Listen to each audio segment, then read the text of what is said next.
Excuse us, Scotland. You're gonna have to sit this one out today. And we're pretty sure you won't have any problems finding a pub to do that in. Oh, and take your scotch with you.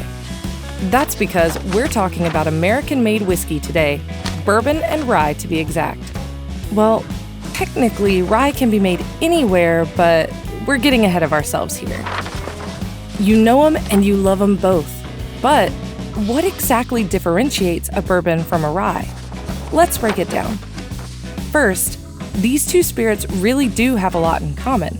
They're both variants of whiskey.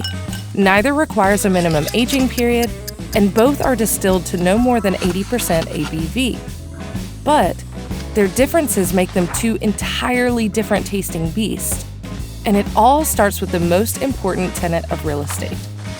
Location, location, location. By law, bourbon must be produced in the US, so don't try making some hooch in the East Indies and slapping a bourbon label on it.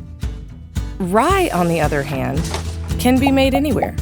In fact, Canada's been in the game for a while, but those wily Americans take their rye to a whole nother level. See, they've embraced it as one of their national spirits, imposing laws around the way it's distilled. And their history with it goes as far back as the Revolutionary War. When the British blocked molasses imports from getting into America, the colonists turned to making rye from local grain. George Washington himself became one of its biggest dealers, distilling, selling, and trading rye whiskey, much to the approval of his pocketbook.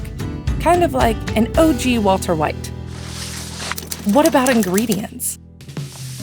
Rye puts it all out there, kind of like its namesake, Ye. Kidding. Kanye's definitely more of a boozy, slushy guy. Anyway, rye is clearly made from, yep, you guessed it, rye. In Canada, there's no specific amount of rye required for whiskey to be given that label. But, like we said, the US has rules about this kind of stuff. Stateside, the mash must contain over 51% rye. Bourbon, on the other hand, gets its kicks from corn. By law, its mash must contain at least 51% corn, but can be filled out with malted barley, rye, or wheat.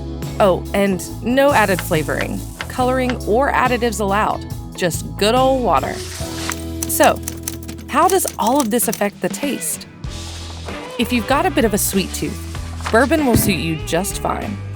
The corn in the mash gives this liquid gold a full-bodied, caramel-like flavor. But if you're the type to spice things up, and you know exactly what we're talking about, rise up for the challenge. You'll find a spicier, more grain-forward taste in your glass. So, whether you choose to pour yourself a tumbler of bourbon or rye, remember, there are no wrong decisions here, just choices. Make yours one that's worthy of the glass.